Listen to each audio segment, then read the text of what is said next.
All right, we're going live like 10 seconds early today. This is a new one for me. I'm not used to going early. Today, we have a fun episode. We're going to dabble a little bit in some politics because of some news things I've been following. Mostly opinion pieces. So I don't have any hard facts, as usual. So we're going to talk today. We're going to talk with my friend Jay, who has been friends with me a little over a year on the internet, which it totally qualifies. All of you internet friends are regular friends. Yes. Well, he's going to quote Stripes and Deadpool. I don't think I've seen Deadpool enough to quote it.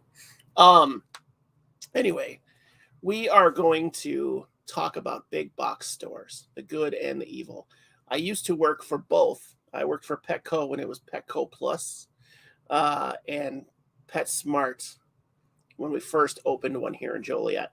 So, and then I was on a team as a whole thing. Anyway, we're going to talk about the good and the bad because there's definitely both for these businesses. We're going to talk about retail in general.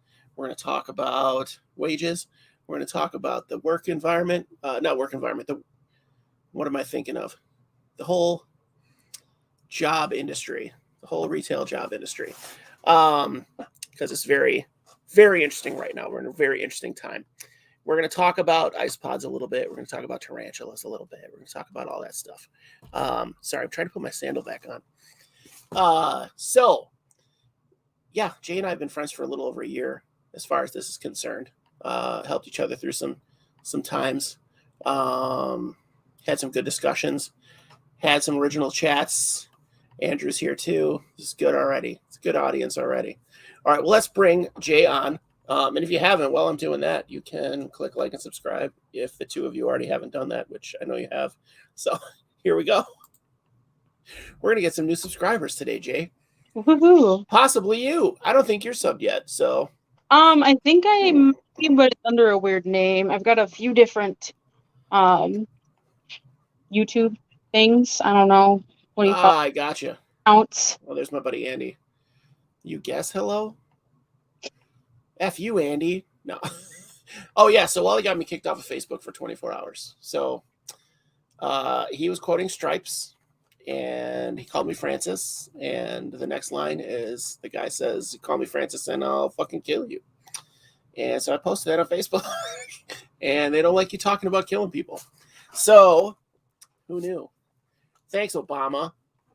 So I love your spooky look. I love it.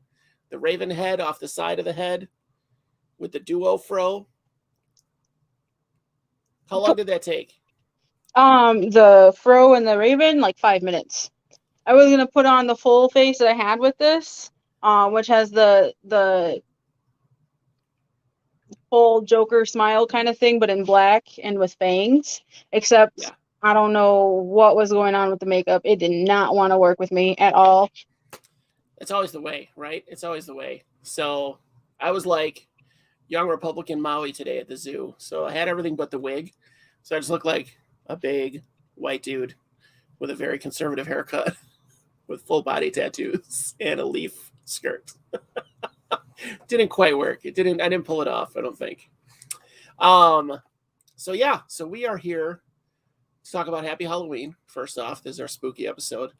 And we're going to get into working at big box pet stores. So my opinion is that they're a necessary evil right now. But at the same time, I think that they are possibly a dying industry. Because like we were talking about right now, you said yourself right before the episode, you have a Costco, a Target, other big box stores right there. I know Target, for one, sells premium dog food, cat food, like Blue Buffalo and all of those guys. My Target sells the refrigerated stuff even. So if you don't need to go to the pet store for that, why would you? I mean, you're going to go there for the pets, I guess, but that's the one draw that the other stores don't have. So do you think that that's any possibility, that there's a possibility of them just kind of dying off? I'm not really. I'm actually thought we would have a lot less people coming in during COVID.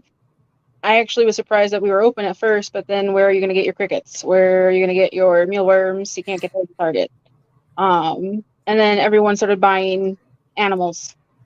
We're at home all alone. Let me get a guinea pig. Let me get a bearded dragon. It's been kind of surprising. Well, that kind of makes sense. I guess that makes sense. You want companionship, something to do. Yeah, it's been interesting. At first, people were really cool about it. Now, I don't know if it's just everyone's sick of it. Oh man. Are you still seeing those bumps in numbers? Our numbers are going up. Like there's just it hasn't dropped. I mean, we had the drop at the beginning when we were still mostly shut down. Everything was curbside. We weren't getting animals in because we didn't want people coming in to look at the animals. Okay. But after that, it's just been going up. Sales just keep driving. Everyone wants. Really, everyone wants. Did we get the kid back? Is she Nope, up? nope. We got cats trying to kill each other. Oh, okay. Well, that's normal. Mine will show up and poop at some point during the episode, and his litter box is like right there. So that's on me. That's the respect I get in my own house for my show. Yeah, I've always been on the thing too where like the people, I think the most important thing in a pet store, even a pet store, a big box pet store, is the employees, right? So they have to have the knowledge. They have to know what's going on. They have to be experts. Oh, they call them animal experts when I was at PetSmart. Do they still do that where you're at? God, I think so. Or ambassadors? It was always something so overblown. I'm a specialist. Specialist. I believe the associates are now called like advisors, I believe. Okay, and that's like the checkout people, right? Hey, what's up, Morris? That's like the checkout people and the stock boys, whatever. I guess stock persons will be PC as usual. I can't be liberal and not be PC, right? It's just such a weird market. Like we were touching on it before the episode too. Like it's one of those jobs where they can underpay you because you love what you do. You get to work with animals. You get to clean fish tanks for a living. Like some people think that sucks. I think that's a magical moment when you get those all done and you get to look at them and you're like, oh, this looks so much better than it did when I walked in the door. But then you get to go, oh, but I'm making $2 over minimum wage and I've been here for 6 years. Do you know what I mean? Pretty much. Yep. Like, and that's the job where like sometimes you get a raise because minimum wage went up, or they're trying to be competitive with the store that just opened 20 feet from you. And I just think that's just a travesty. It's not like they're not making money. Like you're saying, the numbers are up. So they're making the sales. They're not hurting anymore. I mean, obviously COVID wrecked everything, but they're not hurting anymore. They could be doing more for their most prized commodity. Yeah. And I mean, the one I work for definitely is going the right way. Like compared to what I hear from the other branch, they have we now have maternity leave for both dad and mom. That's not any retail store I've worked at. We haven't had that before. So that's pretty cool. It's just a wage thing. I mean, I can literally just walk across the street and be, hi, welcome to Target, and make $2-3 more than I make now. And yeah, I've worked with the company for 7 years. So 7 years. Okay. I was just throwing a number out there. So I lasted like 6 months at either because I kept getting passed up for promotions. Because I'd have my interview and then ask for more money than they wanted to give. And I was like, do you want this to stay successful or not? Like I guess I was cocky, but I guess they didn't because it wasn't after, you see an immediate dip after you leave a place. So, but they don't care.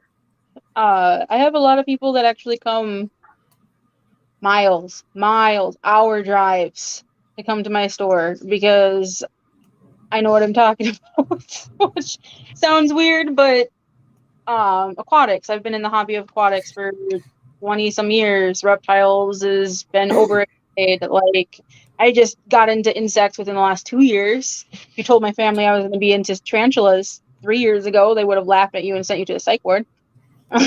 You had a problem with spiders, right? You were a big spider arachnophobe. I was the one I would tear apart my house to put down borax when I first moved in. And then like my dad would have to drive 2 hours to my apartment to kill the giant spider in my bathroom. Otherwise, I'm not showering. Like, Just pop the top off of one of those the whole wasp and hornet thing, and chuck it in there and close the door. And now you're keeping tarantulas. I'm looking at a tarantula now. I'm going to get one when we do our episode. We're going to do one on site at a pet store, mom and pop. That's really a nice place. And I'm going to pick up a tarantula there when I'm there. I'll tell my wife. She never watches these. She would know so much about me if she watched these shows.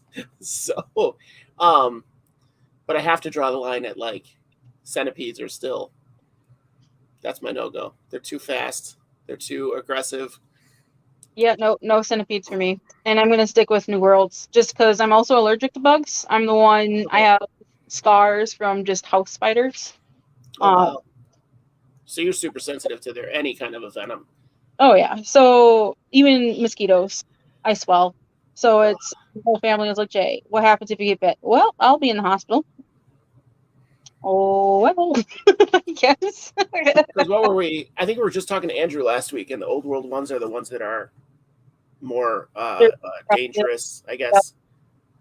Dangerous isn't really a thing, right? They're not really, well, I guess for you, but for most people, it's like just a pretty savage sting kind of a thing. I know there are a couple where I've heard some horror stories drifting through my groups on Facebook where there's been people that have been hospitalized from old worlds. But I think they're not very common. You've got to actually search for the breeds. Yeah. Is that like more of an anaphylactic thing too? Yeah. Pretty much. People that end up being entrepreneurs in the industry.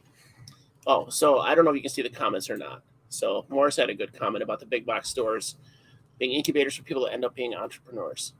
And I think that's a thing. I do agree. Whoa, your camera angle just changed and it scared the crap out of me. It was just like this intense, like I have to look red eye, white eye. The red, and then I looked it up so I could read it because I don't have my glasses. I got you. So they end up becoming entrepreneurs in the industry. And I think that would be more true if they paid anybody anything. Like, I don't know how anyone affords to be an entrepreneur in the industry, getting paid what they get paid. Unless you become like a breeder. Like you could breed isopods, right? You could totally do that online out of your house, right? Yeah, I mean, I believe we actually have a few breeders that work at some of the other stores. We even have a biologist as he was going to school was working. So you could. It's feasible. It's feasible. Get a hold of some dough from the, I don't know how that works.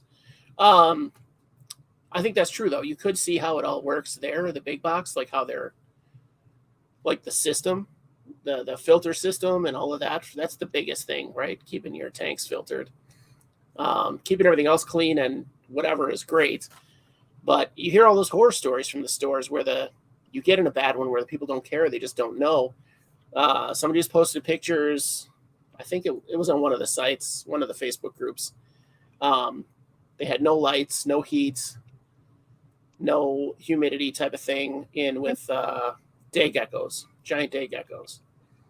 And it was like, well, what are you doing? So the issue of right now, it's funny because I'm always saying I'm creating, one of the reasons why I've kept working at the big box is because I'm basically the introduction to the hobby. So yeah. I'm getting people in that I just want a single frog just for funsies, and 2 years down the road they have more frogs than I do. And I love it. Or fish. I have one guy's been coming there even before I was going there, and then I got him into fish. And he now has like a 2,000 gallon tank system going on for saltwater. He's honestly just like, hey Jay, I want some new fish. Can you get me something? I don't care what, just get me something. I know you know what I got. Like okay. how much do you want to spend? Like, what's the limit? No limit, just whatever. I'm like, don't tell me that. I can get you a $600 fish. Yeah. Give me a limit. But and isopods, tarantulas, I've been selling a lot of those because now I'm in that hobby. I have to send them to the other store for the isopods, but You guys aren't doing the isopods yet? we have white dwarfs, but we do not have the smug bug. Yeah, And Smugbug's got the powders and the springtails in all the stores in the PetSmart that I'm at. yep. And I got to ask the kids. Well, I say kids, but I got to ask the employees about them. Like, oh, are these feeders? Because they're kept with the feeders. Yeah. And with confidence, everybody I asked went right into a bioactive spiel. And, I played super dumb, like, oh, really? What's that about? And let them give me the whole spiel because I wanted to see. I just wanted to see, like, what they were doing. I wanted to get, like, a little lapel pin, like, camera and be like, oh, we're going to give you guys props. Oh, man. So I was pretty proud. I was pretty excited that they knew what they were talking about on a very basic level. I didn't get into it too much.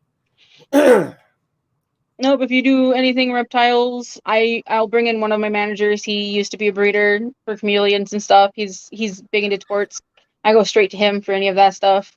But if it's fish or like frogs, bugs, I can be a cat helping someone, and they'll be like, "Hey, Jay, come over here." Like, okay. Yeah. So I mean, that's cool. I mean, especially in my store, I've always told everyone, like, if you don't know, just say something, because I mean, they're just gonna talk shit about it at home if you don't know what you're saying. So just send them to someone else if you don't know. Yeah, get them the information. That's the important part. Like, you trying to look smart isn't the important bit at all. That's not going to help the animal at all. There's that's the pretty biggest downside to the big box, because I mean, what is it that they're always telling me? They focus more on the dog and cat side, which is still surprising to me, because I mean, yes, I know people that will drop, $1,000 on a dog, but a lot of times it's, they're going to the pound. It's not as much, but talk to my saltwater hobbyists, like those customers come in and they will drop $2-3 grand to set up a new tank without even a hesitation.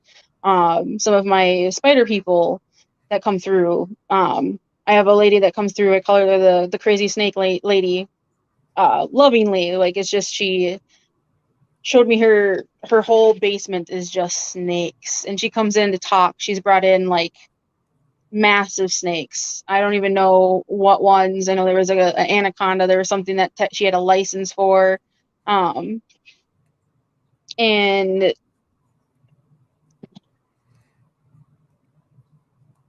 I'm gonna kill my cat. Unreal.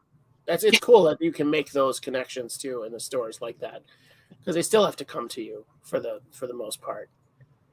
Yeah, a lot of fun.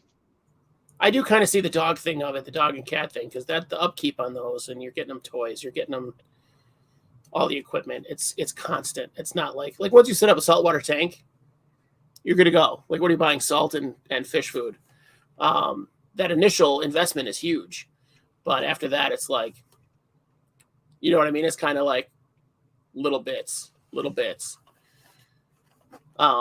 What's this? Comes down to the money for the business. How many dog and cat keepers compared to the number of saltwater hobbyists? That's true too. You don't have you have so many more dog keepers than you do saltwater.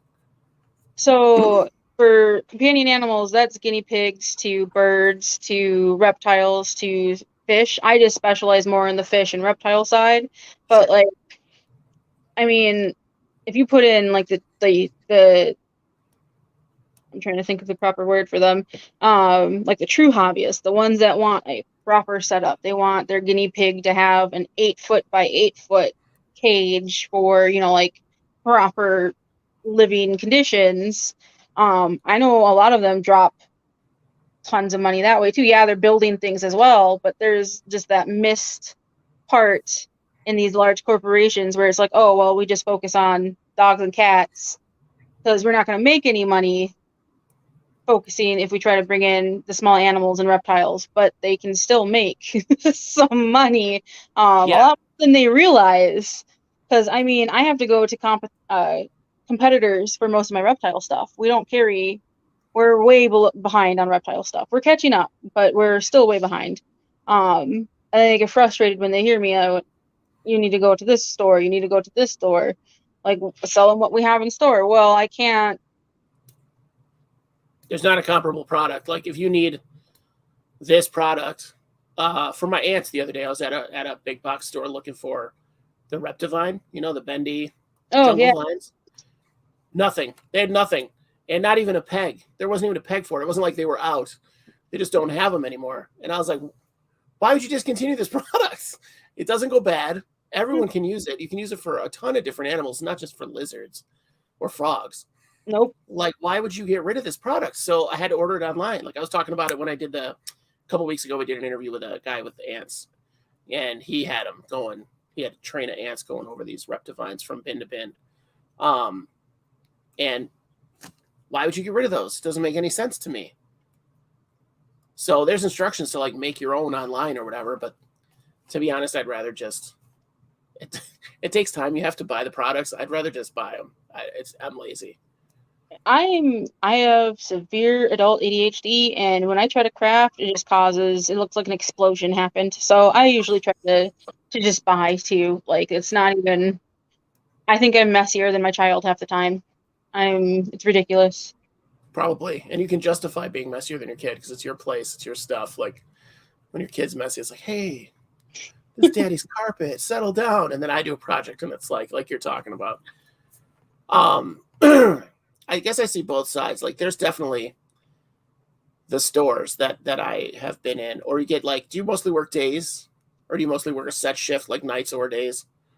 Yeah, I'm set to the daycare actually, which kind of sucks because daycare is only open until like 6. So my shift is usually like 8 to 5:30, 9 to 5:30. And then we don't even open until 9, 10 o'clock, which everyone hates. They want me to work later because I'm one of the ones they go to. I'm not the only one, but one of the ones they go to for information on reptiles or fish. Yeah, daycare's a struggle. Single mom, props to the single moms out there struggling. It's not, you're making it happen. Yeah, my question, I guess, my follow-up was, like, I was doing kind of the same thing, but I didn't have daycare issues. I just worked days. I told them I was available days, and that's what I wanted to do. But then it would come to this huge disparity between the knowledge of the day shift and the knowledge of the night shift. So the night shift didn't know anything, but that's when we were busiest. So I'd be coming in nights anyway to try to train people and show them things. And like on my time off, I'd be there. I had no other responsibilities at the time, no other anything in my life. So it was easy, but it was like, you're there for the animals. You want them to have, and that's when we only did fish. That's when we only had fish at PetSmart and Petco. That's all they had. And Petco had like the janky setups where each tank had its own filter and its own thing. And right. The cool thing was you could set up a discus tank and have it be heated properly and filtered properly. And it wasn't set on the system. It wasn't just because, your thing is all system, right? At your place. Oh, yeah. It's all one system. So if you have a snag in the system, that could be everything you got. Yep. Yeah, a few years back, we couldn't sell fish for almost 6 months, man. It sucked so bad. What was the outbreak? What did you have? Anchorworm. Oh God. And that's an 8-foot section, and then we would take care of it, but then someone get lazy and not disinfect and then go to the next tank, and so now the next 8-foot section has it. So, and we were like, we're not selling fish with parasites. Are you kidding me? We're not supposed to. It's in policy. You're not supposed to. But like, yeah. And then we don't use. Petco has a thing. Whoops, I'm the one that set it out. I figured it would be you. I didn't know who was going to be first. We can't use actual medications. It's all herbal remedies. They want to stay as close to herbal as possible. So, yeah, saltwater dips. And I mean, that's legit. Saltwater dips are legit, but if there's a medication, use the medication. What are you doing? Yeah, I think it's more or less just for I know you have to have special licensings to dump certain things, that copper, for instance. I Oh, know that's true. you can't just use that and put it down the sewer. Like, you have to do special. That's true. I guess that's true. There are things that you have to do. But herbal concoctions for fish. You get Yeah. some black tea, they're fine. Some ginseng, they're doing all right. You guys, now you're saying you run your systems are on an 8-foot section. Basically, each 8-foot section has a filter system. Mm-hmm. Okay, here we go. This is a good one from Wally. How much does corporate guide you with care information? Is it mostly correct? How much leverage do you have to provide the right info? If you're given incorrect care, in my experience, Wally, you don't have really any right info. Like, they don't care what you say. Like, they have their thing. Back in the day when I was there. So the reason why I picked the one I picked over the other is because I can deny you a sale. So if you come in, I want a goldfish for my 2-gallon tank, I can say no, and I'm not going to get in trouble for it. Even if the lady turns around saying I'm rude and inconsiderate, I'm still they're going to take my side. Because they do want the animals to be put in proper thriving situations. I think a lot of times what I see, it isn't that they just don't care about learning about it. It's just there's so many animals that we can carry that it's almost impossible to learn all of them for, like, corporate wise. So, like, the basics are down. I mean, it doesn't look like it a lot of times, because we don't really, it's, what did they say? It's only temporary habitats. So, that's why we don't follow what they need in a long term. They're only supposed to be there for a month at most and then bought out. Like, Right. so That's we're how not, you overstock the crap out of a tank. And yeah. Um, so, like, when I did the training, I was laughing at most of the training. I was like, some of this stuff is ridiculous. Some of it's really common sense. I did learn some things about, like, corals and stuff as I was listening to it, or like birds. I learned quite a bit from birds, which I was surprised about. But there's also, I think there's a point where it's a job for some people until something else comes. They don't care. sure. They don't listen to the training. They're just gonna sell until whatever. And then there's the rest of us who actually, like I started working there because I would walk in and be like, you guys suck.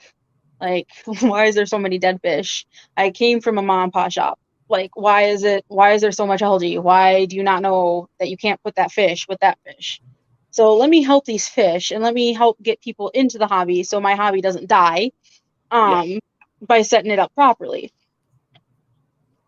It's not really, it's why it irritates me when people are always like, Petco shit, PetSmart is shit. No, not really. I mean, yeah, in some cases, I'm sure there are bad ones out there. I've seen bad ones, but in a lot of cases, that's your beginning to the hobby. So, like, even for me, I think my first fish was a beta from PetSmart. And from there, I went to 75-gallon tank with cichlids and every kind of invert for freshwater you could ever imagine. Going to mom and pop shops to get the rarer things. But yeah, usually, even with a lot of the hobbyists that I talked to there, when I ask what was your first setup, it was I had an angelfish in a 10-gallon, didn't realize what I was doing, got all my stuff from Petco, PetSmart, and now they have these, like, huge gallon tanks just stocked with kinds of things. I have, like, my cichlid dude that comes in. He's got like 1,000-gallon, I think he's got like 1,000-gallon Oscar tank, or all together it's like $1,000. It's like a 200 Oscar, 200 Jack Dempsey. But yeah, he was telling me he started with a 10-gallon from Petco and an angel. And that's how you get it. And then all of a sudden you realize, like, wait a minute. Because when they're little, you're like, oh, this is plenty of space. Like, look at all this. And you have one one angelfish by itself. Right. Just like, Yeah, I've had and some bad. I've kept fish poorly in the past. I'm not gonna lie. It's amazing how resilient they are, but at the yeah. same time, like if you care at all, you want to give them what they need. Like you are God. You are literally God to that creature. Well, and So I love how people will come in, and again, like there's people that are just like, oh, I want that. What do I want? Or, goldfish are a really good example. Everyone wants to get a goldfish for a 5-gallon bowl, and it's like you realize the common goldfish gets to be about the size of a cat, right? 16 inches, 6 pounds. Fancy ones get a little 8 inches, but they yeah, still need bigger than a bowl. Oh, well, mine lived for 2 years. Well, I mean, in their natural habitat, they live for 25 plus years. yeah, So yeah, there's a little bit of an issue there. How do you know all this? Research. yeah. You have the world. You have the world's depository of information in your pocket. Like, yeah, it takes one click to find out what a goldfish actually needs. But you see them. You see them. That's the thing is you see goldfish on TV, in movies, in this dumb little bowl where they can barely turn around. And who knows if that fish is there, Like, I guess you could probably watch a show that has that and watch the fish change from episode to episode. Like, oh, that's not the same fish. Right.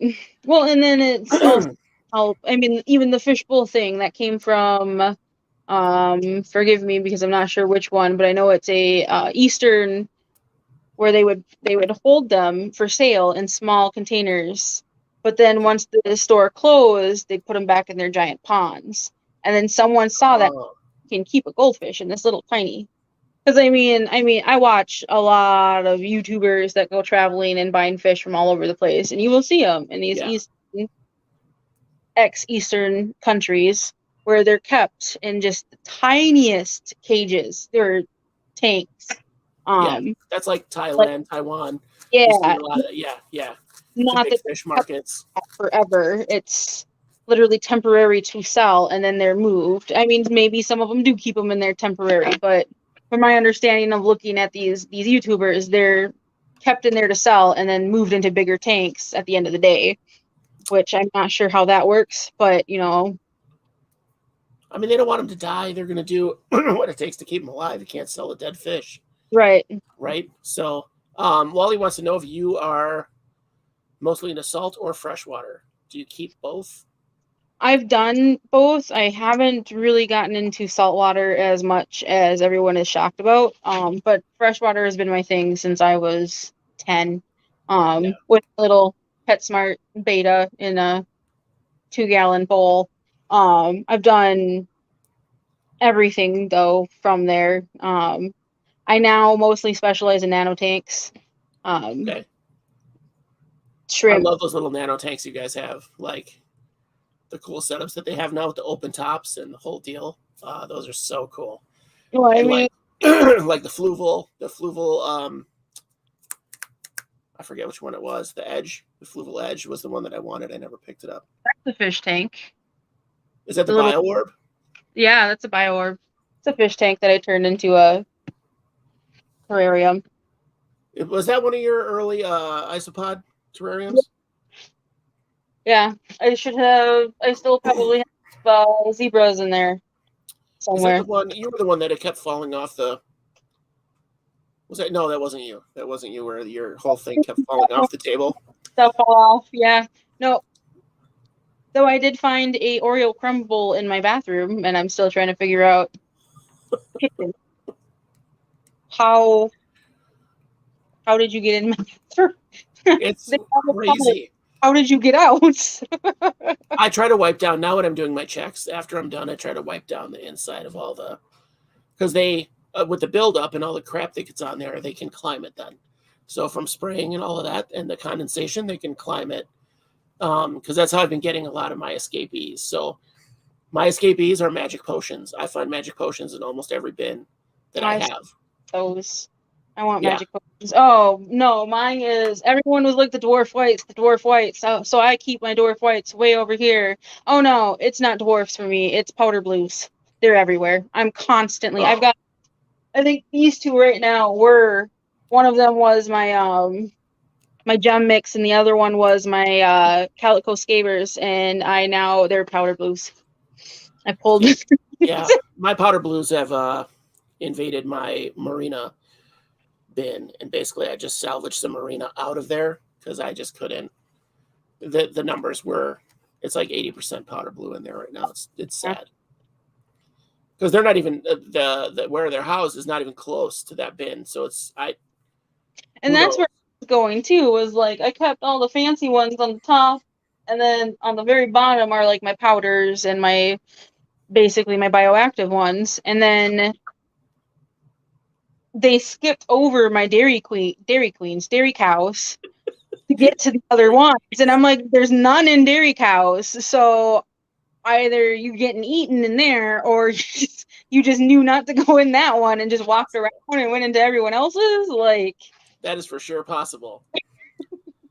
I love how easy they are to keep. Like for somebody that wants to collect stuff, isopods are like the best because they're so easy to keep. They're prolific.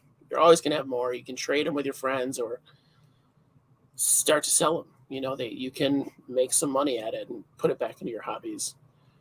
But back into this, you were saying, I'm going to get back to what I was trying to started to mention earlier when we first opened the episode, but the job market right now in retail and like starter jobs is insane right now. Like it's such a upturn. It's flipped on its ass. You were saying that you can't get people because everybody around you pays. You could get more as a Costco greeter, like almost $4 an hour more, you're saying, than to start at your pet store, Petco. We're not going to lie. For me, I've been in my store for 7 years, and I can literally make $2 more as a greeter at Target if I went across the street than what I make as a specialist. So I specialize in a department. I'm not a manager, but I'm not technically an associate either. I still can make more money sitting there going, welcome to Target. I mean, you're literally highly trained, and you said yourself, like customers come hours or an hour, they'll drive an hour or two to come to buy stuff from you specifically. Yeah. So, or animals that you've cared for at least. So I don't think you can put a price on that. I don't think a store can put a price on that, and they still waffle on it. But right now, like your store is going to be forced to do that. Yeah. Well, and I mean, it was like almost $4, $5 more. And then I was like, yo, I mean, don't get me wrong, I love my job. I love that you guys are all with my disabilities and my issues with people, and you guys, work around that. It's amazing. Not many retail stores will. However, I do have a kid at home, and I've been here for 7 years. You're starting newbies at a higher pay rate than me, because there's that too, where the longer you work with the company, the less you're making compared to starting wage too. Yeah, and they need to do that. They need to bump that up. So when my last bank we got bought out, two of the girls that had one girl had been there as long as me, the other one had just started, and they got hired with the new company at the same level as me. So for the sake of like having people there to lock the doors. So they got bumped to my rate or just under my rate. And I got nothing. And it was like, yeah, let's negotiate. Let's talk. So I was in some negotiations before that whole thing went south. Andrew says that his McDonald's pays $20 plus an hour. That does not surprise me, and that is like $5 more than I make. Oh, $6, $7 more than what I make. And that's what I keep telling them is like, you guys realize I drove by Arby's the other day and they were offering $17 an hour. And I was like, dude, I can be flipping burgers making more. Like, this is tempting. And that was how I got my raise in the first place. Was I was like, I got to pay something. And my boss was like, you know what, let me just at least get you up to a little bit higher than starting wage. It's not fair. It is not fair. Like, they need to make decisions. Well, and then there's the issue though too, where not everyone is going to speak up for themselves, and I think that's kind of what a lot of large corporations are hoping for. Right. Because I ended up having to like pull teeth to get one of my friends to tell her boss, "Hey, can I get a raise?"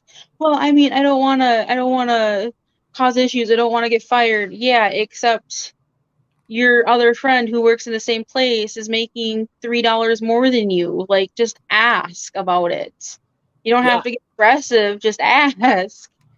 If you know, a good worker, if he wants to keep you, he'll at least bump you up to that. Like, there's missing piece there, and I mean it's at all retail though. Like, when I worked at J.C. Penney's, there was a guy that worked there for 25 years. 25 years. Great dude. Not a manager. He was making $1.50 less than me. I was offended for him. Like, I was so mad when he told me how much he was making. Well, they have that thing like they discourage you from talking about what you make. Yeah, Like, and that's why, because they don't want to have to bump everyone else up to the higher rate. that's a But corporate game. That's a mind corporate thing. blowing that they can't keep anyone for longer than a year. Who said they can't keep anyone for longer than a year? Oh, Like big corporations, most J.C. Penney's, Walmart, a couple other ones I won't name that I've worked with. yeah. It's like, oh, we have this high turnover. Why do we have this high turnover? Well, do you want me to Because say the truth? it's just, I think it's, he's got to call me Francis on the way out.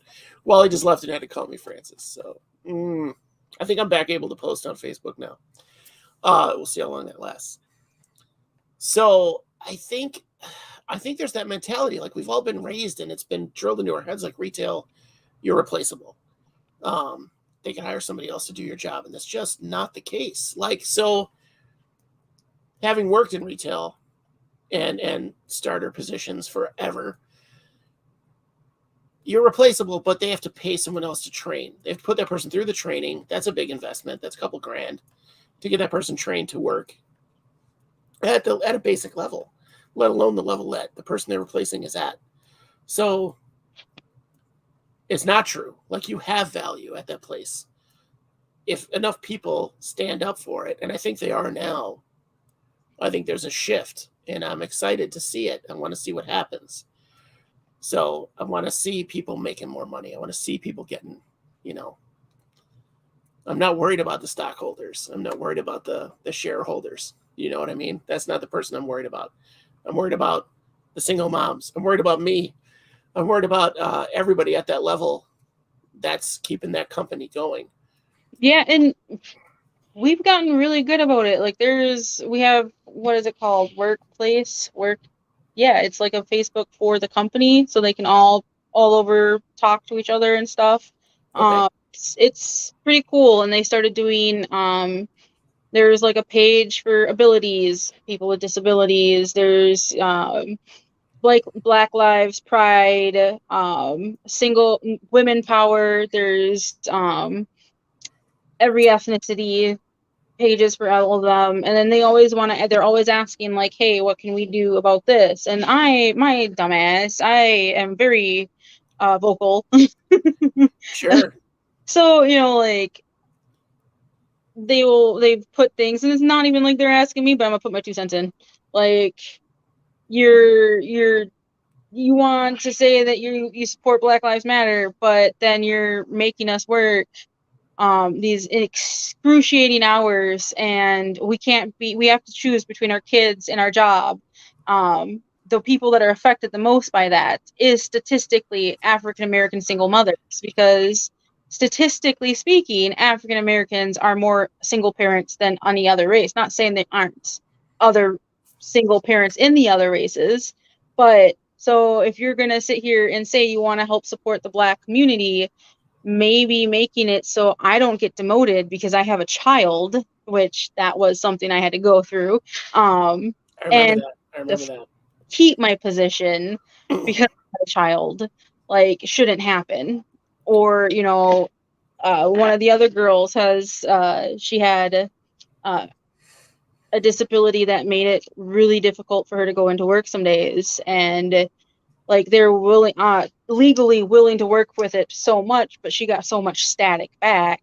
It's like, you can't, you want to be with us, you got to make these accommodations for us. Like, and I do see it, like they're trying. It's just, I know it's really hard with 1,000 stores, a couple million workers. Yeah, between warehouses and everything, like there's so many different levels, and you can only do so much, but there are definitely, like you're saying, like there are definitely accommodations they can make. Like, think about it. I think there's a hard time when oh, hey Moon. I think there's a hard time when, like myself, like since, I'm not gonna lie, like since the George Floyd incident, and basically a couple months before that, things were getting pretty heated. But George Floyd was honestly, for whiteys like me, like George Floyd was like the tipping point. And I grew up in a very diverse community, like where I was going to school, I was a minority, but I didn't think about it. Like, it didn't affect me. You know what I'm saying? And it's so funny. That was literally, what, a half an hour away from where I live. Yeah, you live right there. So yeah. And that's not even, we also had the kid that was shot the couple of years before that. It's been happening so long that it was, everyone was so shocked except Minnesotans. They're like, oh, well, now there's the riots. Well, we told you it was going to happen. Yeah. We've been saying we're going to do something if you don't change something. And the whole world was like, what the heck happened? Why are they freaking out? Well, he was just the tipping point. Like, he was just the final straw. He was the one where they were like, well, clearly no one on this police cares that those three other dudes like let that guy get murdered on camera. Like, they gave zero shits. Another kid was killed. Which kid was that? Was that the girl? No, it was one of the young guy. I forget. You can't even keep up. I feel pathetic because I can't keep up with the names. I can't either, because it's just one after another, after another, after another, after another. Not just in Minnesota, but everywhere. There was a teenage girl that was shot somewhere else that came out at there was the a same teenage time. girl with a knife that I saw that I was like, settle down. I'd have shot her too. I think I would have probably shot her too. She called the cops. The kid threatening her life. And then apparently when they got there, she had a knife, so they shot her. I mean, but my issue with that is, so we were going to shoot over a pocket knife, but then, what about the dude that was a Joker fiend who set bombs in his house to try to kill the cops, and he went to the theater with guns, and they walked him out. They did not kill him. The dude that shot up the church. Yeah. They literally put a safety jacket on him because they were afraid that other people were going to try to shoot him to make sure he got out safe. Yet we're going to shoot someone with a knife. Like, it's weird. That I think she was like 14. Like, I get why. Like, don't get me wrong. You're panicking. Someone has a weapon and they're coming. You don't know where they're going to go. But at the same time, well, that particular case, the video I saw, like the two angles that I saw, she ran at some girl with that knife. Yeah. And they were like, there was no time. There was no nothing. It was like a split-second decision. I looked at it and I was like, I'd have done the same thing. If I was put in those shoes, I would have done the same thing to try to save that other girl. There's so much confusion. There's so much going on. There's no question. It's tragic. It's tragic. Don't get me wrong. But that particular case was like, holy hell. Like, what do you do? I think he was trying to save a life. I don't think he was like... The dude that shot a couple protesters, one of them ended up not being a protester. He just tried to stop him from shooting. That was in Wisconsin, I think. Yeah, that was that kid, right? The kid with the... He walked through how many cops with the gun. No one stopped him. He was underage. Looks to be underage. No one stopped him. Shot people and went back home. Like, and then it took a while. Yeah. It's crazy. Yeah. But that gave people the opportunity to make or set up real change. Like, that coupled with the pandemic, like, everybody had the day off for months. Like, people were taking shifts to protest. It was amazing. Like, that's America to me. Like, that. What's didn't You can show. say the riots or whatever, but the riots were like 4% of what happened. They didn't show the aftermath either, like the blocks, the blocks of food people left for people that lived in that area afterwards. Like, it was just they took pictures and all you saw were Target bags, Cub Food bags of food, diapers, formula, so that the people that lived in those areas, like, yeah, I'm not happy that half my city burned down, but at the same time, everyone got together to make sure everyone was safe. And then, from my understanding and my research, a lot of the rioters weren't even from the area. So when they were trying to say, oh, it's, these fucking black people starting riots, there they go, going violent. Well, technically, it was white people that started them. It was a white person that burned the police station. It was a white person that started the rioting in the first place. So, oh, it's, why are you burning your own city? Again. Yeah. It's so complicated. It is so complicated. There were bad actors the whole way around. But like I said, like what was it, like 4% turned into riots. The rest was totally peaceful protests. It was crazy. It was crazy times. But the fallout from that, I think we're still getting. Like that, we'll reel it back in. Like that changed the job market. Like it changed how people look at everything. Like the benefits that were going out to people, that extra. Somebody I listened to was talking about where people were getting all the extra unemployment, like $600 a week or something on top of whatever they would get. Can you imagine? Like, I can't imagine making that in the first place. So when I did the research, I guess I was looking at it. If I got on the assistance, I would have been making almost 900 and some odd change more than while I was working. A month? A month. That's crazy. Like, and on the one hand, that's crazy. Like, I do think that they went a little overboard. But on the other hand, people that they interviewed were like, yeah, I don't have to worry every day. I sleep at night because I don't worry about, like, how am I going to get? I need a box of diapers in a week. Like, where's that money going to come from? Well, I need this in a week. Like, where's all this going to come from? And it just changed people's self-worth, right? Yeah. Sorry, my cat just dive bombed 6 feet. I don't know what he saw that scared the shit out of him. Probably the frog, which I'm still amazed I haven't heard. See you, Rick. It's just so crazy. And we got here from Big Box. I think this is a good segue into Big Box, or from Big Box. Like, these big corporations need to learn the value of their employees and need to take it into consideration. It definitely helped. It really did, especially since they said the workman's comp that they were handing out was the minimum for survival. And then all of us big box that were also essential workers were like, well, yo, you're making more sitting at home. What's that say?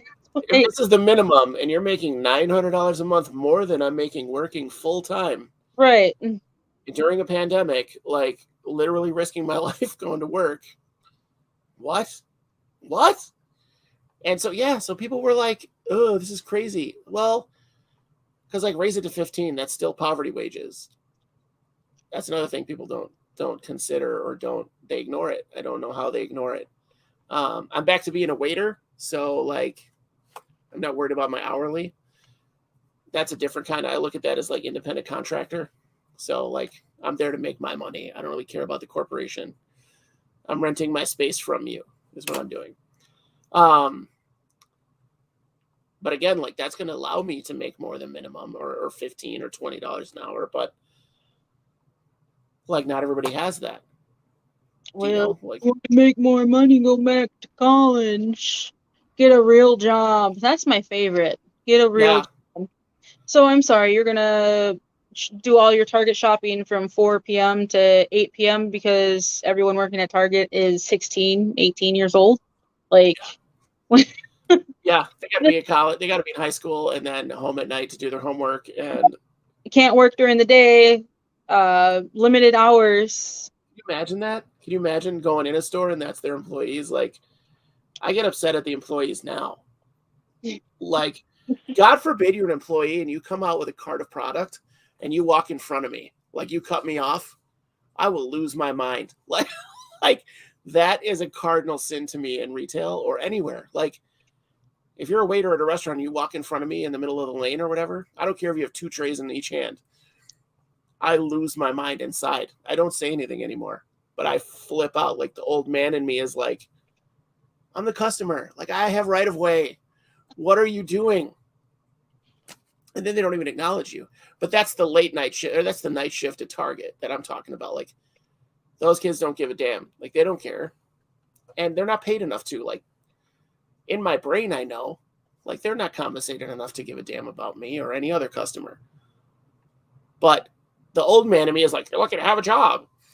But not right now. Not right now. They're spoiled for choice.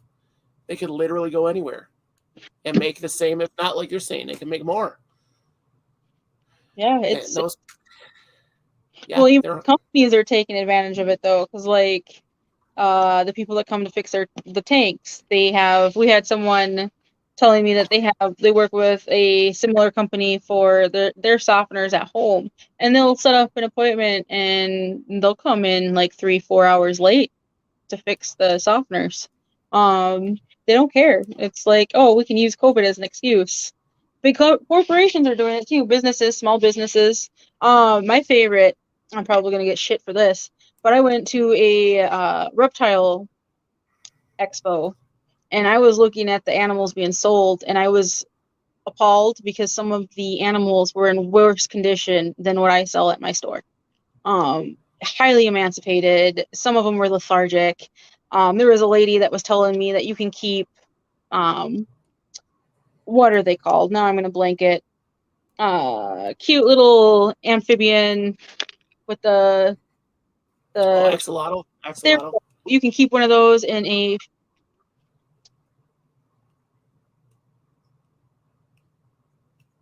full sized. You can keep it in here. Just change the water every day. Until you get a tank. I was like, oh. And these are legit breeders saying this stuff. I don't want to mess with you, but the guy I bought my axolotls from years ago kept sweater bins with probably 30 axolotl in each one. And he changed the water every day. That's all he did. And they were in great shape. Like, honest to God. Well, except for the ones that got their legs bitten off by their brothers and sisters. But there were too many in there.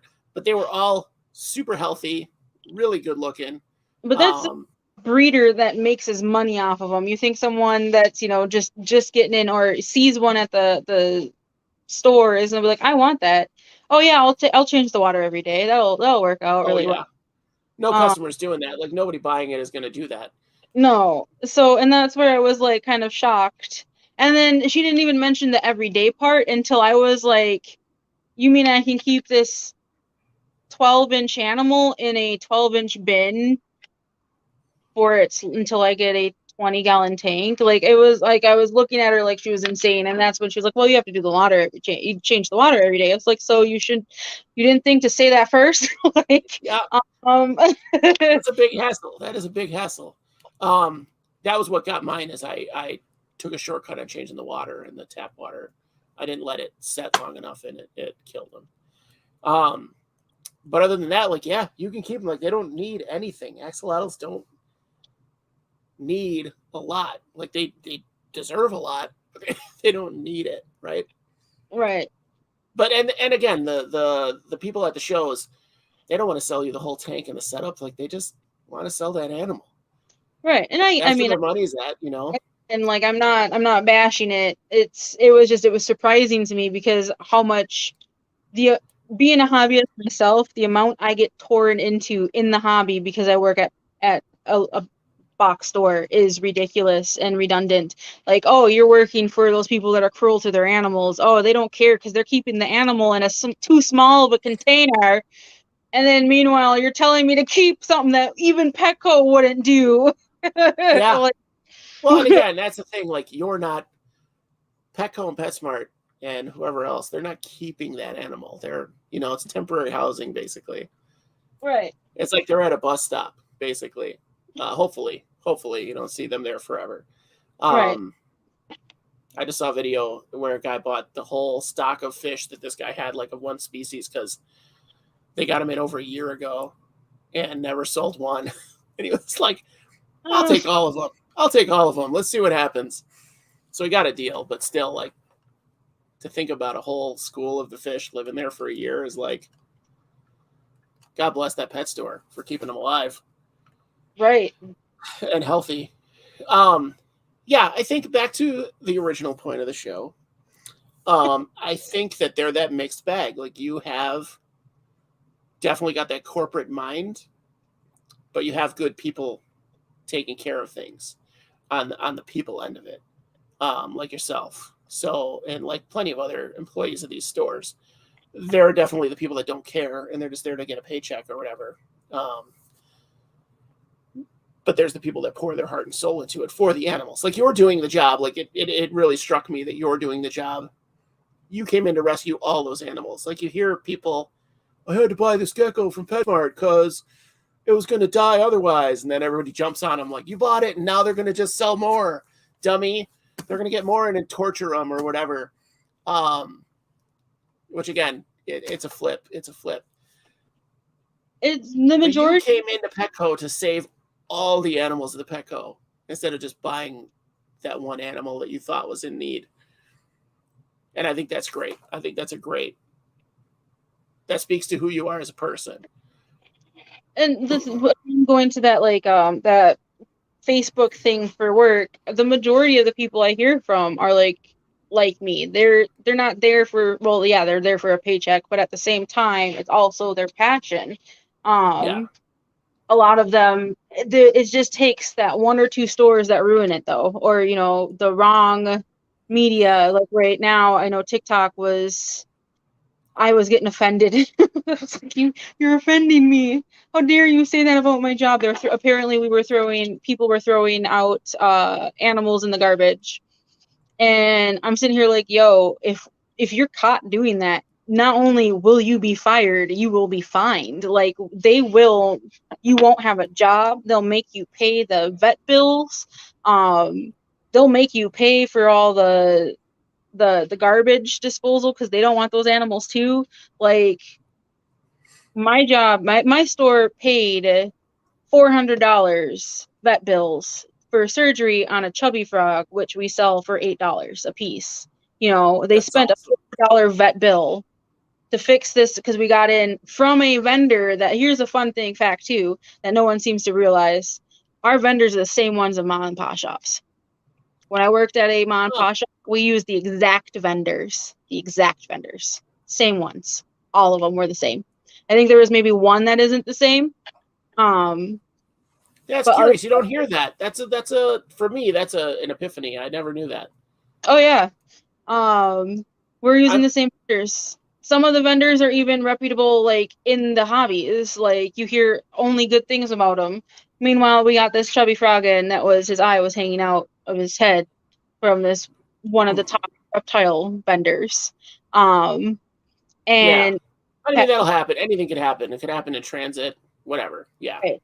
And Petco paid the bill. They paid the $400 for this. For this surgery on a frog. Yep. The amount of money we've put into, like, feeder mice is ridiculous too. Like, I don't know. It always shocks me at how much we're quick to go to the vet with animals that. So how are we throwing these in the garbage? Like, why are we throwing them out in the garbage? We would do our job. Like, I wonder if that has something to do with a manager's bonus or something, or district manager's bonus. Like, that's where they start cutting corners, and when it starts costing the managers like extra money, yeah, that's when they start cutting the corners. It's not like the people like you or the hourlies.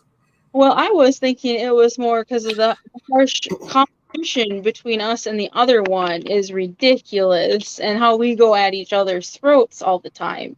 So PetSmart has PETA in their pocket, and Petco now signed up with another rescue group as well. That they come in and make sure that our animals, they're basically doing walks of the animals. I don't know if I'm allowed to say, so I'm not going to, but we have a giant rescue corporation that'll walk our animals and make sure everything looks good. That's cool. That's cool. Do you guys still do the adoptions, or do you have one of the stores that does the adoptions of pets and cats and dogs? Yes. Okay. Not dogs, but we do cats. I've gotten my 2 cats. The last few cats I got, I think, are through Petco Rescues. So Petco or PetSmart, I don't remember, honestly. I got these 2 idiots because they were born the day before my daughter. Yeah, I brought her in with me, and while I was feeding her, the poor girl that was helping me, God bless her, I was like, you can just leave us in here and go. Like, I have to feed her a bottle. I probably have to change her. She was like 3 weeks old. And so we were in there, and they were brothers. The 2 cats were brothers, and one was the runt, and one was the biggest one in the litter. And they were the 2 that were left. And so I'm feeding her a bottle, and I see one is up here, licking the formula powder out of the tub thing that I had. And so I'm like laughing at him, and the girl's like, hey, knock it off. I'm like, he's fine. We used it already. He's fine. It's just leftover. I'll wash it. I got to wash it, right? So the other one, she starts giggling. She's never giggled before. She's 3 weeks old. So I'm like, what's going on? It's high summer. It's like 95 degrees outside. And I look down at her feet, and the other one is licking her toes. And I was like, Christ, go get the paperwork. Like, what are we waiting for? Go get the paperwork right now. Like, they're going home with me. And then, of course, they hurt my baby a couple of times, and I was ready to, before I was medicated, I had a machete. I was going to get rid of my cats. Like, I was ready. And something calmed me down. Like, I was ready to blast them both. I didn't know which one did it. I was like, they both got to go. And then in the 2 minutes between me getting the machete and me finding the cats where they were hiding, I was like, you're a maniac. You need to take a deep breath, maybe a couple beers, settle, bro, and then go talk to someone. I had the opposite. My mom was trying to tell me to get rid of my cats because we thought my daughter was allergic to the cats. Okay. And I was like, no, Severus is my firstborn son. He was my first kid. I'm not getting rid of. Would you get rid of Alex because I was allergic to Alex? Like, no. She's just gonna have to suffer, I guess. Yeah, she'll get over it. Right. It's just fine. When I first became a vet tech, I had pretty serious allergies to cats, and for 8 weeks I was completely miserable at that job, like just a fountain all day, every day. And then one day it was just gone. Haven't sneezed from a cat in 20 years because of it. Now you were saying you get to order special stuff. Like, this will be the last series of questions, I think. You were saying you get to order special stuff for your saltwater people. Is it pretty open? Like, you have a checklist or whatever, and you're just like, I want this, I want this. Yep. Well, I mean, so technically we have a planogram. So there's specific fish. That's why when you go into every pet store or of that brand, it's the same fish everywhere. However, if your numbers and your shrink is at a certain level, you get to go up levels. We use A, B, C, E, G. G is like the magnet stores. Those are the specialty stores that can order anything and everything. A basically can't order anything. A is like it's attached to a Walmart. Yeah. Yeah, you don't get to order nothing. You get some betas and that's it. Like, you get what you get. You get betas, you get comets. Yeah. Deal with it. So I can order basically everything except the ones for those specialty stores at my store. So I put in some hefty orders, and with fish that were, $200, $300 a pop. I'm like, you're going to pick up this fish, right? Like, if I have to try to keep this thing alive in my system, I'm going to cry. Right. Come pick at your fish. Giving a fish mouth to mouth. When I started at PetSmart, like I said, we opened the one here in Joliet, like, God, how old was I? 21? This was like 26 years ago, I think. So I got on a crew where we would go around and open new stores. We would go around and we would see all the stuff that they got in for their opening. And they would try to stock you with the craziest shit ever in your store when you opened. So when people came in, they were like, what is this? Well, the problem was nobody that worked there knew what it was. And we didn't have the internet. We weren't fancy like you kids. We didn't have the internet in our pocket. Like, you had to go home and be like, okay, what is this? And the internet would be like, I don't know. There's like 4 videos on YouTube right now. We have no idea what this is. So we were at Brookfield Zoo today. One of the best zoos in the nation, by the way, top 10. They had, and I was going through it. I'm like telling my wife, I'm like, we used to sell these at PetSmart. We used to sell these at PetSmart. She's like, what are you talking about? So like Sicilians we had 3 different species of Sicilians that we sold. So they're, you know what I'm talking about? The snake-like amphibians. Mm-hmm. I don't see a point to them. They're like living tubes. Suriname toads, Peepa frogs. We sold those. They look like everybody was like, that toad is dead. And you're like, no, dude, it's just flat. Like, that's just how it is. We sold those. Didn't know what we were doing. I don't ever know what happened to them. I don't remember selling them, and I don't remember them dying. We had massive freshwater eels. Obviously, PetSmart. We didn't do anything like saltwater. Petco, we would get in crazy stuff that I've never seen in the hobby since. Maybe once in a while I'll see something close to it in a specialty shop, like the one I'm gonna go do an interview at. They have crazy stuff. They got in coconut crabs to sell. like who does that? Who buys coconut crabs? Don't they get like massive? Yeah, they get like 45 pounds. Yeah, I thought. They rip apart wood with their claws. They open coconuts with their claws. So like, if you try to build them something out of wood, which you have to build them something, they're just going to tear it apart. Concrete, they can tear through concrete eventually. Like, you better have some steel. But yeah, back in the day, like, it was like no holds barred. Like, you could get anything. I'm surprised we didn't sell like jaguars or something in a semi-aquatic environment. It was the craziest stuff. And again, nobody knew what they were doing. So like, we didn't have the internet. We had books on the shelves. Do you guys still have like the massive books? No books no more. I do have a collection of books underneath my desk though that I still go to more than my phone because it's really hard sometimes to get. Yeah. I still have all the books that I basically bought them from the store. Because I was like, I had a book that I referenced in the store and someone bought it. So I had to order it again and I bought it. I was like, I can't deal with this. Like, I can't not have my book. But yeah, it was like, that's what we had to use to reference, and stuff wasn't in there. Like, you'd look for stuff like Suriname toads weren't in the freshwater fish book. What's your cat doing now? Nope, it's one of my frogs. Is he gone? I can't hear him. No, he's sliding down the side. Like, I think he's on the glass. He sees me and he's like, I want food. So he's just I'm sorry. I'm just like, what are you I love doing? when we get to the point that our animals train us. Oh, like, God. they know what's up. Yeah, it was insane. And then what else? I worked at Petland too. I don't know if you guys have Petland in Minnesota. Yes, I think we do. Petland. They were the one that was like, they sold That work- puppies. They were straight up puppy mill puppies. Like, they still are. Now they sell like cockapoos and peekapoos and all these mixed breed dogs for like $1,800. And it's like, it's a mutt.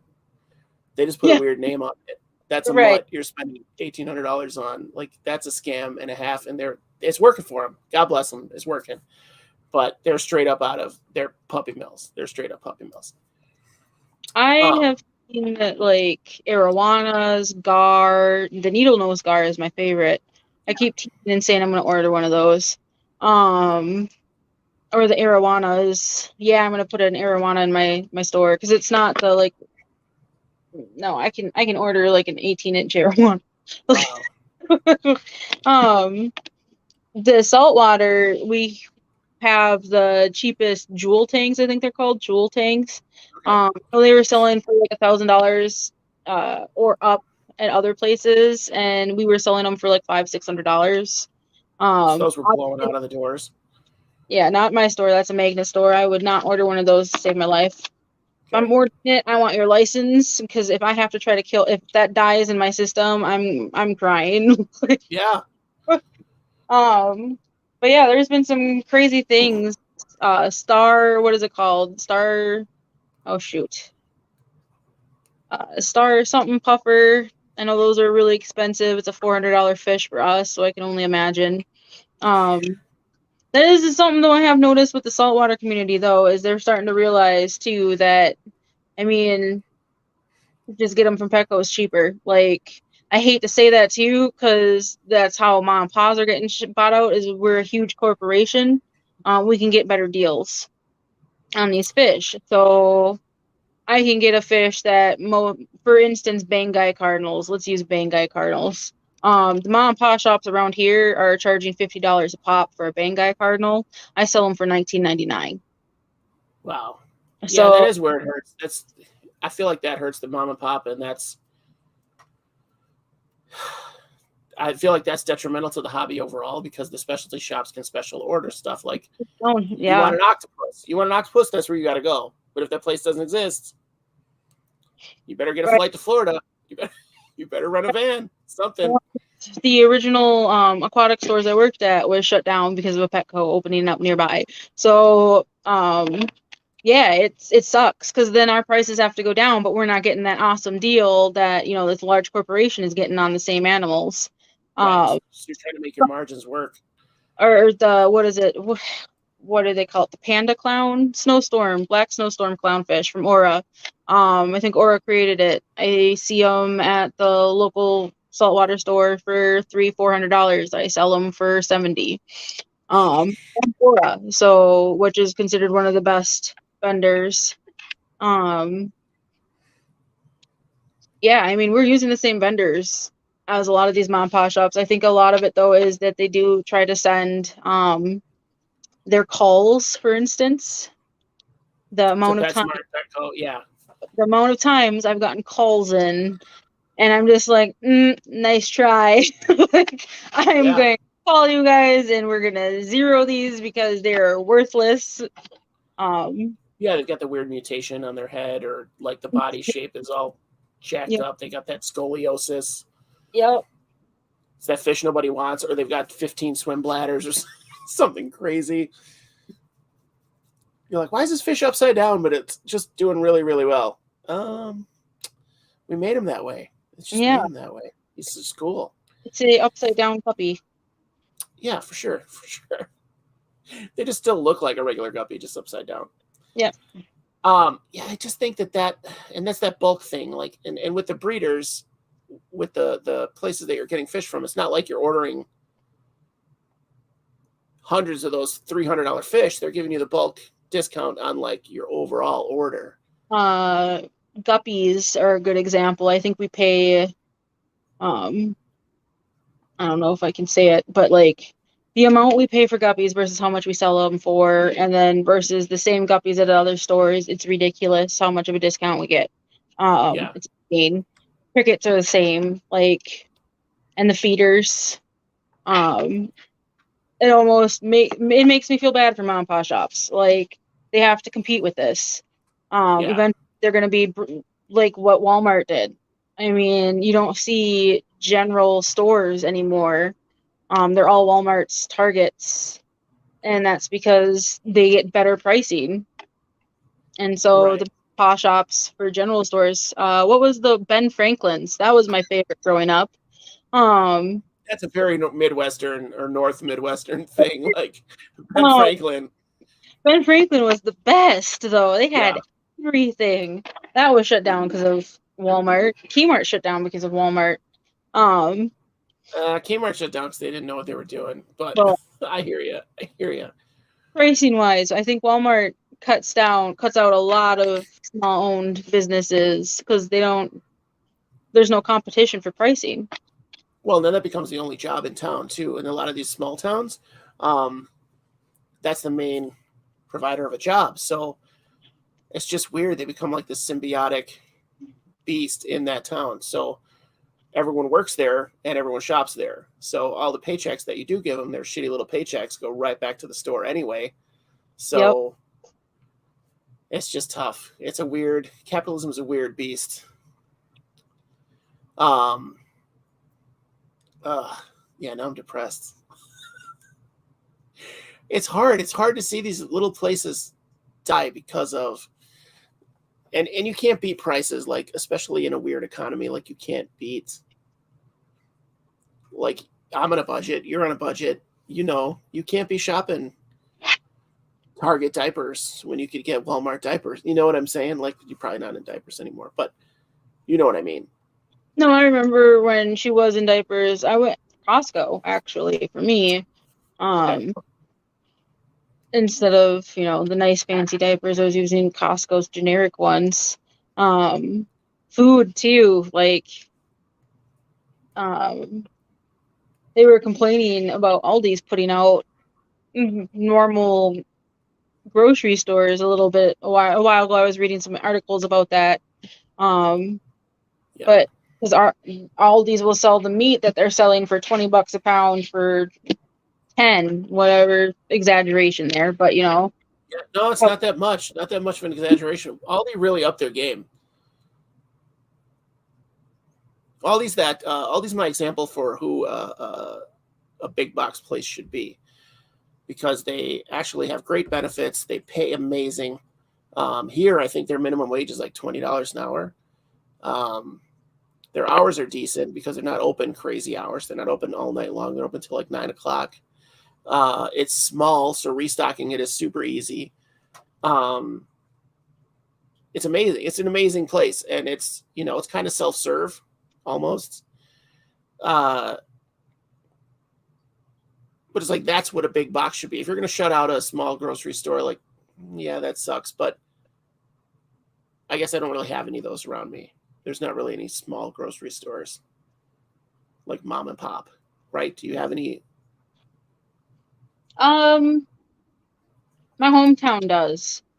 Okay. Hometown though is still basically mom and pop. I think I know there's a few big corporations popping up now, but I don't think I have much. Oh, there's the ethnic shops around here are still mom and pop shops. It's because white people don't know what hair food is. Is that what it is? No, actually, well, I mean, yeah, no, because we have the Latino place up the street. That place, oh, I love going there. For their, I don't even know what they call it, like Mexican bread. It's amazing. It's like a donut, but better for you. And I'm not sure why it's better for me because it's just sugar, but they're yummy. Maybe it's baked and not fried. I don't know. Right. Oh, I'm like falling asleep. Today was a long day. Yeah, I love to see the little ethnic like restaurants and I guess we have the little Mexican grocery stores too. They give crazy prices though. I don't understand how they get their prices. Yeah, there's a few of them. I don't know though. I feel like their prices are really low. The ones around here are anyway. Yeah, no, it's the prices for everything though in the last 2 years have been ridiculous. Either they've gone up to like what did I see the other day where I was throwing a fit. My little sister told me I sounded like an old lady. I think it was something generic too, like something I see every day. Probably socks, I think. Yeah, it was socks. It was socks. I remember 12-pack of socks for $6.99, and now you're wanting to charge me $17 for the same thing? Yeah. Yeah.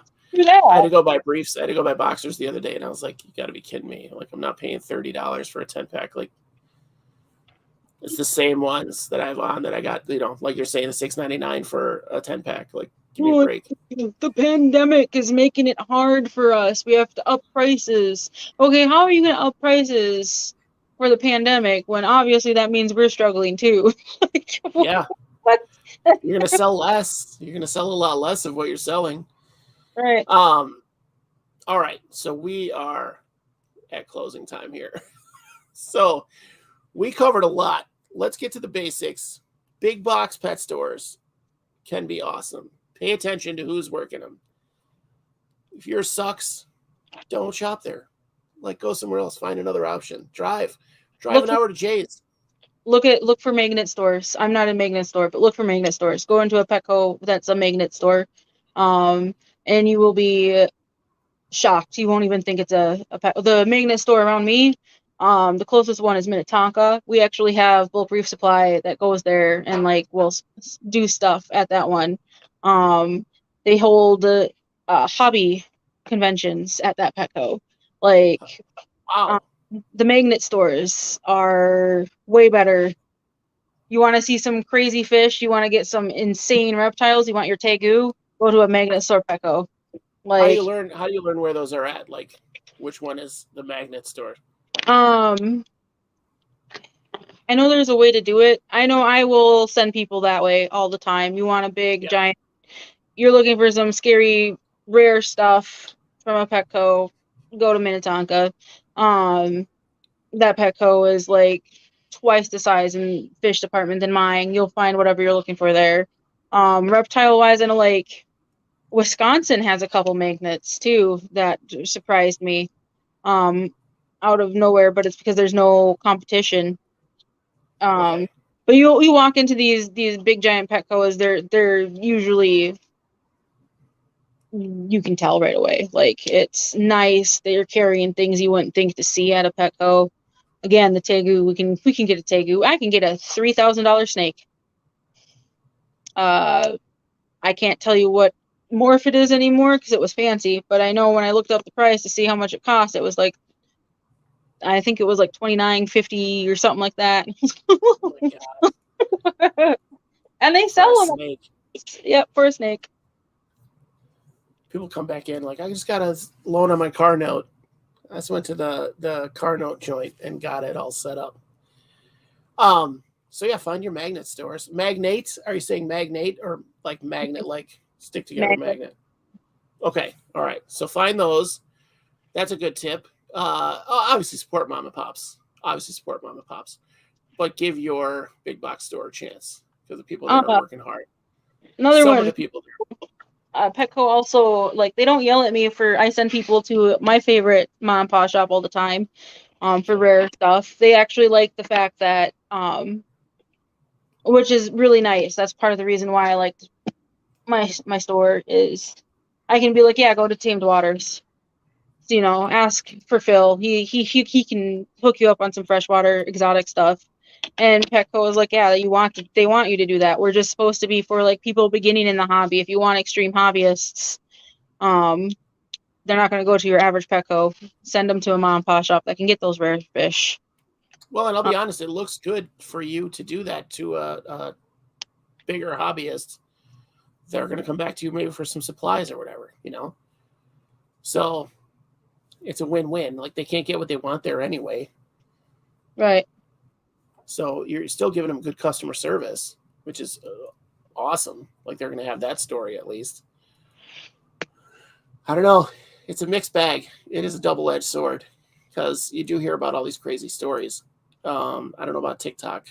I don't do any TikToking, but you hear the craziest stories out of these places now.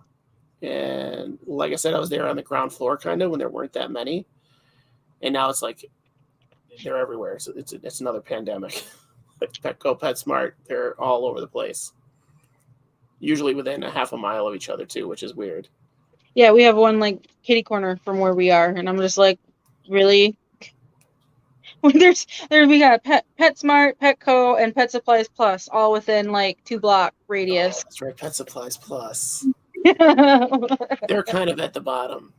Unless you're buying dog food. They got really good stuff on dog food.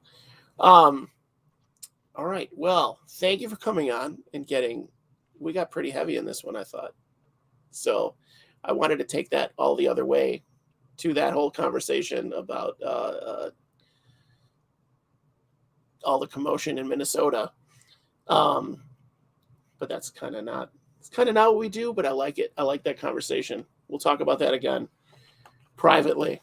Or if anybody else wants in, let me know. I would love to have those kind of discussions because I think it's a crazy world that we live in right now and everything's changing. And we're on the cusp of some major real change that I think is going to be awesome for everyone. Everyone. It doesn't have to be bad for one type of people to lift up another type of people. It's not bad. It's not a bad thing. It's a good thing. Bring everybody up. Don't be stupid. So on that note, Jay, that's a positive note, right? We turned it positive. Thank you for coming on. If you want to hang around, I'm going to put you back in the green room so I can do the log out. If we still have anybody around, I don't know if we do or not. No, nobody's watching now. It's just us. But they will. They'll watch, at least until we get political. So they'll miss all the good stuff at the end. So thanks for coming. I'm going to do the sign out stuff. And then if you want to hang out, if you're still around when I log out, we can still talk a little bit. Okay? Sure. Awesome. All right. Well, that was it. That was a different kind of episode. I'm glad. I'm happy. That's what I wanted. So, more or less. So if you enjoyed what you saw here today, We're not going to do a whole lot more political anything, unless we go on a tirade tangent. But again, I think it came out pretty well, personally. If you haven't already done this, like, subscribe, hit the bell icon, share it with a friend, get the word out. We've got a lot of great videos besides this one. So we'll be around. We will be around. So thanks for joining us. Have a great night and happy